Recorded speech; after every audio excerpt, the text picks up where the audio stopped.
लगाई, बड़ी सुंदर थाली तैयार करके भोजन जमाया। अब भोजन की थाली लगाई और थाली लगाकर उसमें सारा भोजन रख दिया। अब जमाई के सामने जैसे भोजन पहुंचा तो उसको सबसे पहले बैंगन की सब्जी दिखी और वह जमाई को बैंगन की सब्जी अच्छी नहीं लगती थी। अब उसने कहा, हे राम, बड़ा फंसा मैं तो, और ये बैंगन की सब्जी मेरे को बड़ा नफरत, अब करूं क्या? तो उसने सोचा एक काम करता हूं, सबसे पहले बैंगन की सब्जी समाप्त करता हूं, फिर दूसरी चीज खाऊंगा। अब इसने बेचारे ने सहज भाषा में रोटी का टुकड़ा तोड़ के बैंगन की सब्जी लगा के एक ही कोरे में सब खा गया। खाते से ही बस अब उसने सोचा सब चीज खाऊंगा, इमरती, जलेबी, गुलाब जामुन, भजिया, पकोड़ा, कचौड़ी सब खाऊंगा। अब जैसे ही खाने वाला था इतने में अंदर से साला आ गया। साले ने माँ से कहा, मम्मी, जीजा जी को बैंगन की सब्जी इतनी बढ़िया लगी। तो माँ बोली, देख कितना सीधा साधा जमाई बेचारा, ले बैंगन की सब्जी और ले जा। मैं कटोरी भर के ले गया और जीजा जी की थाली में धर दिया। अब बेचारा जीजा को बड़ी आप है, मना भी कर रहा, नहीं, फिर जीजा जी हमारे हाथ, फिर कटोरी भर के धर गया। अब उसने सोचा ये सब सामान बाद में खाऊंगा, ये बैंगन की सब्जी फिर आ गया, पहले इसको खाऊं। बेचारे ने एक दो कोर में बैंगन की सब्जी फिर निपटाई। इतने में सास ने ससुर को बुलाया, सुनो, इतना सीधा जमाई कहीं नहीं मिलेगा, बेचारे को देखो कोई भी चीज अच्छी नहीं लगी, बैंगन की सब्जी अच्छी लगी। इतने में ससुर आ गए, ससुर भी लिया कटोरी भर के, मना कर, पिताजी नहीं, पापा जी नहीं, पिताजी नहीं, पापा जी तो हमारे हाथ का नहीं लोगे। फिर बैंगन की सब्जी धर गया। अब बैंगन की सब्जी फिर धर दी बेचारे ने बड़ी मुश्किल से कि कचौड़ी, मंगोड़ा, भजिया बाद में खाऊंगा, पहले बैंगन खा जा। अब बैंगन की सब्जी फिर खा गया। अब बैंगन की सब्जी फिर खाया। इतने में ससुर ने अंदर जाकर कहा, तुम्हारे हाथ की बैंगन की सब्जी जमाई को इतनी जोरदार लगी। सास बोली, मुझे क्या मालूम था बैंगन की भजिया बनाती, बैंगन की कचौड़ी बनाती, मुझे क्या मालूम था इनको बैंगन इतना पसंद है। और सास कढ़ैया लेकर ससुर के साथ वहीं जमाई के पास में बैठ गए और पूरी कटोरी 2-3 भर के बैंगन धर दिया। बेचारे का वह बैंगन ही बैंगन से पेट भरा गया, उड़ गया, चले गए लड़की को लेकर वापस। तो व्यक्ति की जिसमें प्रियता ना हो वो ना दिया जाए, जिसमें प्रियता हो वो प्रदान किया, उसमें प्रियता नहीं। नारद जी बोल रहे हैं, तुम्हारा पेट दुख रहा है, जरा बताओ जल्दी से क्या करना है। भगवान बोले, जो मुझे ज्यादा चाहता उसके चरण की रज ला दो। इतनी सी बात। रुक्मणी जी जरा, माता रुक्मणी ने बोला, बोलो क्या बात है, जरा बैठो सिंहासन पे, रज दो पांव की, धूल दो। अरे रुक्मणी जी बोली, पागल हो गए नारद जी, मैं अपने पति को अपने पांव की धूल खिलाऊंगी, अपने पांव की चरण की रज दूंगी? नहीं दे सकती। सतभामा, जामवंती, कालिंदी, मित्रवृंदा, लक्ष्मणा, कोई देने को तैयार नहीं। देवऋषि नारद ने सोचा ये तो रज मिली नहीं रही, क्या करें। देवऋषि नारद चले और ब्रज की रज में पहुंच गए। राधा जी को मालूम पड़ा। राधा जी ने पूछा, नारद क्यों रो रहे हो? भगवान का पेट दुख रहा है, चरण की रज चाहिए, तो लो मेरे चरण की रज ले जाओ। और नारद जी के एक पिछोड़े में माता राधा रानी ने चरण की रज दे दी। देकर राधा जी ने उस रज को वापिस ले लिया, वापिस लिया। नारद जी ने पूछा, राधा जी आप चरण की रज नहीं देना चाहती? राधा जी कहती देना चाहती, पर तुमने कहा जो भगवान को ज्यादा चाहता है उसके चरण की रज चाहिए।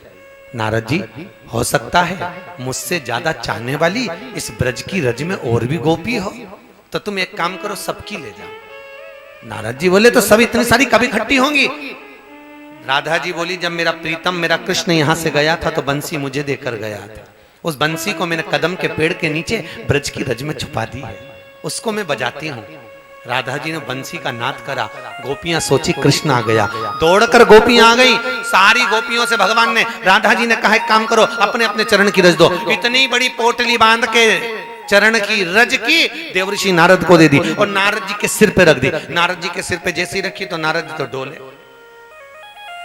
अब डोलते डोलते नारद जी सीधे पहुंच गए द्वारका। राधा जी ने पूछा, रुक्मणी जी ने पूछा, इसे डोल क्यों रहा है?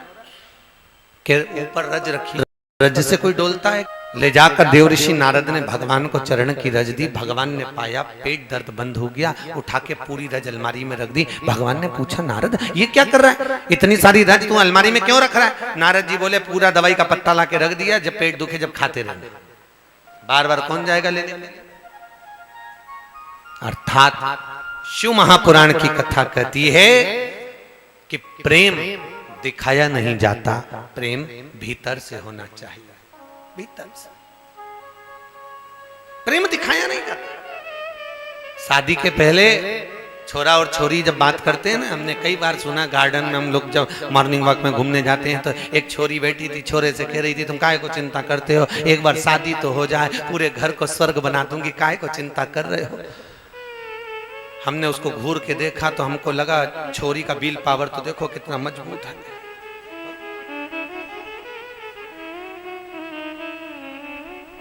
हमारे साथ में ब्राह्मण लोग घूम रहे थे, उन्होंने कहा गुरुजी आप उसको पलट के क्यों देखे, हमने कहा इसलिए देख रहे हैं कि वो कह रही है एक बार शादी तो हो जाए, तो तुम काहे को चिंता करते हो, शादी हो जाए पूरे घर को स्वर्ग बना दूंगी, तो तुम क्यों घूर के देख रहे हो। हमने कहा घूर के इसलिए देख रहे हैं कि पूरे घर को स्वर्ग बनाएगी और घर में रहने वालों को स्वर्गवासी बनाएगी।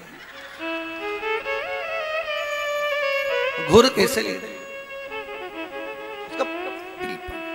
तुम काय को चिंता कर रहे हो, मैं हूं तो सरी, पूरे घर को स्वर्ग बना दूंगी, पूरे घर को स्वर्ग बना दूंगी। और सास एक दिन बहू से कह दे बेटा घर में 15 लोग आने वाले हैं, भोजन बना, तो बहू के होश उड़ जाए। 15 लोग, मम्मी मैं अकेली, एक काम करो भोजन वाली को बुला लो, भोजन बनाने वाली को बुला, मैं ऐसे नहीं बन सकता। बताओ अभी तो करी थी कि स्वर्ग बना दूंगी और अब 15 लोगों का भोजन नहीं बन रहा। बाहर कहना दिखाना एक अंतर की बात है साहब। शिव महापुराण की कथा कहती है पंचाक्षर मंत्र लिखने से ज्यादा, पंचाक्षर मंत्र अपने हाथ पर गुदरवाने से ज्यादा, पंचाक्षर मंत्र अपने हृदय चित्त में अर्थात वाणी के द्वारा, अपनी जिह्वा के द्वारा, अपने घट की जिह्वा के द्वारा नित्य प्रति निकलना चाहिए। ओम नमः। और तीसरा सूत्र ब्रह्मा जी देवऋषि नारद को कह रहे हैं रुद्राक्ष की माला गले में। काय की माला हो, जम के बोलिए रुद्र। अच्छा कई माताएं पूछती हैं गुरुजी क्या हम रुद्राक्ष पहन सकते हैं, क्यों नहीं पहन सकते, रुद्राक्ष पहनने में दिक्कत क्या है, क्या गुरुजी रुद्राक्ष हम धारण कर सकते हैं, क्यों नहीं कर सकते, जरूर जरूर धारण, पर चाहे तुलसी की माला हो चाहे रुद्राक्ष की माला हो, ध्यान देना। अगर तुलसी की माला धागे के अंदर है, धागे के अंदर अगर है तो वो धागे में है और आप कहीं मृत्यु आदि घर में गए हो या मृत्यु आदि जगह पर गए हो तो तुलसी की माला बदलना पड़ता है, रुद्राक्ष की माला बदलना, धागे के अंदर है तो। और वो साधारण सा अगर धागा है तो आपको बदलना पड़ेगा। और यदि वही धागा रेशम से गठा हुआ है,